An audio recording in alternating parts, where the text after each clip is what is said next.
हर रोज एक नई कहानी देखने के लिए चैनल को सब्सक्राइब करें और बेल आइकन को दबाना ना भूलें। रौनकपुर कहकर एक गांव में गरीब सुधा अपने अपाहिज पति विश्वनाथ और छोटे बेटे चिंटू के साथ रहती है। वो एक अमीर घराने में काम करने जाती है। उस अमीर आदमी का नाम राजेंद्र होता है। राजेंद्र अपनी बीवी मीनाक्षी और छोटे बेटे कृष के साथ रहता है। उनका खाद का व्यापार होता है। ओ सुधा रानी, यहाँ आराम फरमाने आती हो या काम करने? आंगन में ही धूप सेकती रहोगी तो हो गए सारे काम जल्दी से।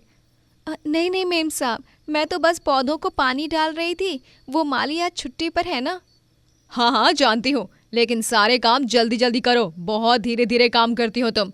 ऐसा ही रहा तो मैं तुम्हारी तनख्वाह में से पैसे ही काट दूंगी, समझी तू? नहीं नहीं मेम साहब, मैं सारे काम करूंगी ठीक से, आप चिंता मत कीजिए। बस वो पिछले हफ्ते से तबीयत थोड़ी ठीक नहीं है, इसीलिए मैं धीरे धीरे काम कर रही हूँ। हाँ हाँ, वो सब मुझे नहीं पता। मैं तुम्हारे बहाने सुनने के लिए नहीं बैठी हूँ यहाँ पर। हाँ, आधे घंटे बाद मेरे कमरे में मेरा खाना भिजवा देना। जी जी ठीक है मेम साहब। मीनाक्षी और राजेंद्र घर के गरीब नौकरों के साथ बड़ी सख्ती से पेश आते रहते हैं। ऐसे ही कुछ दिनों बाद जब गणेश उत्सव का पावन पर्व आने वाला होता है, तभी जी इस बार तो हम पूरे घर को एकदम आलीशान तरह से सजाएंगे। देखने वाला देखते ही रह जाएगा। और मूर्ति भी एकदम सुंदर और महंगी लाएंगे। हाँ हाँ मीनाक्षी, मेहमानों को लगना भी तो चाहिए कि हम कितने अमीर हैं। तुम चिंता मत करो, मैं खर्चे में कोई कमी नहीं करूंगा। हम बहुत राजसी तरीके से मनाएंगे इस बार का गणेशोत्सव। तभी वहां सफाई कर रही सुधा राजेंद्र और मीनाक्षी से कहती है, साहब, मेम साहब, मुझे भी अपने घर पर गणेश जी की स्थापना करनी है। मुझे थोड़े पैसों की ज़रूरत थी। क्या आप मुझे कुछ पैसे दे सकते हो? उन्हें आप तनख्वाह में काट लेना। चिंटू बहुत जिद करेगा और मेरा भी मन है बहुत गणेश जी को घर पर लाने का। नहीं, हम तुम्हें तनख्वाह की तारीख से पहले 1 रुपए नहीं देंगे। हाँ, जाओ जाकर काम करो, कुछ नहीं मिलने वाला तुम्हें। साहब, मेम साहब, ऐसा मत कहिए। गणेश उत्सव है, जैसे आप अपने घर में गणेश जी की स्थापना करोगे, ठीक उसी तरह मुझे भी करनी है। बस पैसे हाथ में नहीं है इस बार थोड़ा। तो अब हम क्या करें? हमें कुछ नहीं पता। हम तुम्हारी कोई मदद नहीं कर सकते। लेकिन मेम साहब। लेकिन वेकिन कुछ नहीं। अब ज्यादा दिमाग मत खाओ मेरा और निकलो यहाँ से। चलो यहाँ से, फालतू का दिमाग खाती रहती है बेवकूफ कहीं की। मीनाक्षी और राजेंद्र दोनों ही सुधा को पैसों की मदद करने से इनकार कर देते हैं। घर जाकर जब सुधा का बेटा चिंटू उससे पूछता है, मामा, हम इस बार गणेश जी की स्थापना करेंगे ना घर पर? आपने पिछले साल मुझसे वादा किया था। अब आप अपना वादा निभाना होगा आपको। हाँ, मुझे भी गणेश उत्सव मनाना है। खीर और मोदक खाना है। हम एकदम धूमधाम से मनाएंगे गणेश उत्सव। हाँ, मुझे माफ कर देना बेटा, हम इस बार गणेश उत्सव इतनी धूमधाम से नहीं मना पाएंगे जैसे तू चाहता है। ये सुनकर चिंटू बहुत निराश हो जाता है। अगले दिन जब सुधा राजेंद्र और मीनाक्षी के बंगले की छत पर सफाई कर रही होती है, तभी वो देखती है कि उनका बेटा कृष छत पर खेलते खेलते गिरने वाला होता है। कृष! कृष! सुधा फौरन अपना काम छोड़कर कृष को बचाने जाती है और वक्त रहते ही वो उसे छत से गिरने से बचा लेती है। कृष, बेटा आप ठीक तो हो ना? आपको कहीं कोई चोट तो नहीं आई ना? नहीं सुधा आंटी, मैं ठीक हूँ। Thank you aunty. तभी वहाँ पर राजेंद्र और मीनाक्षी आते हैं और कृष अपने माता पिता को बताता है कैसे सुधा ने वक्त रहते ही उसकी जान बचाई। क्या कह रहे हो? इस सुधा ने तुम्हारी जान बचाई?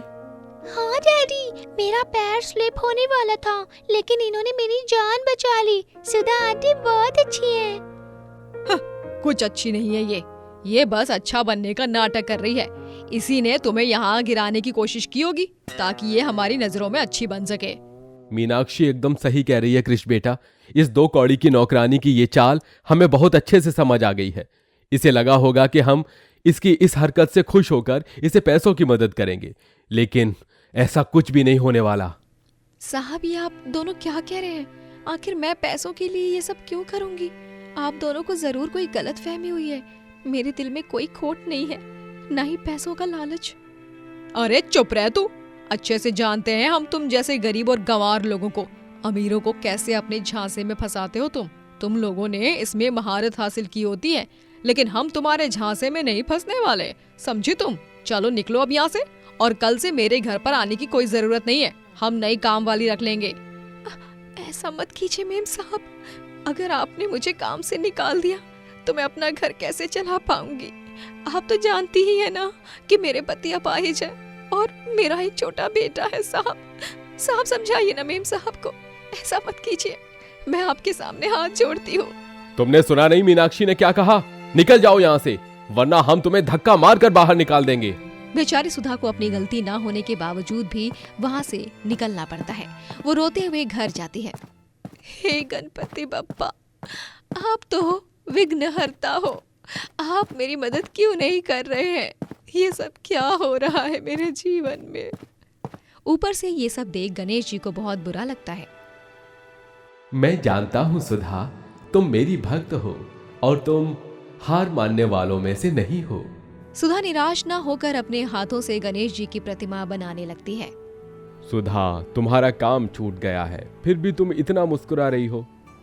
जी, क्योंकि मैं जानती हूँ मेरे गणेश जी जरूर कुछ न कुछ करेंगे। मेरी भक्ति में कोई कमी नहीं रही है और गणेश जी को अपने इस भक्त की मदद करनी ही होगी।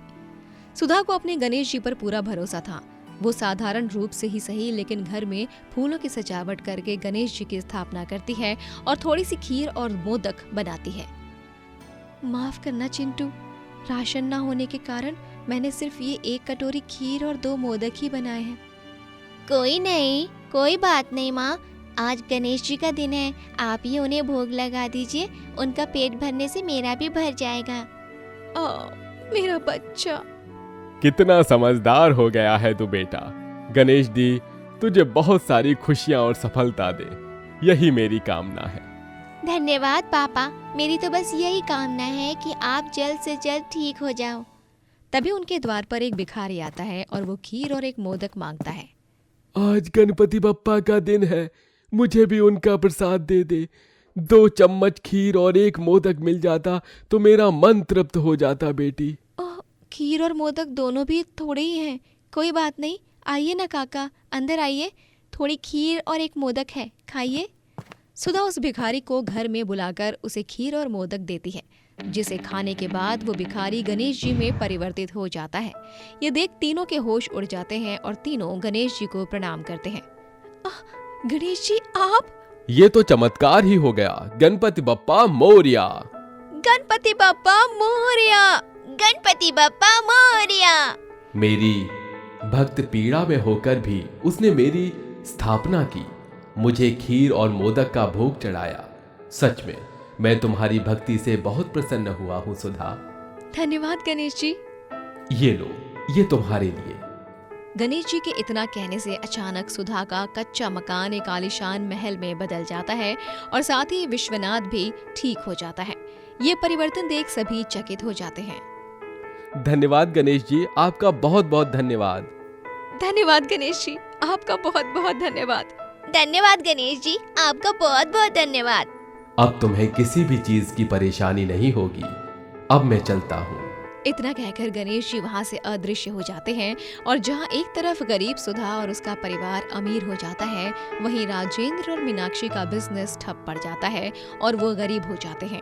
गणेश जी अपने भक्त के साथ इंसाफ करके बुरे लोगों को सजा दे देते हैं और फिर सुधा और उसका परिवार खुशी खुशी रहने लगता है।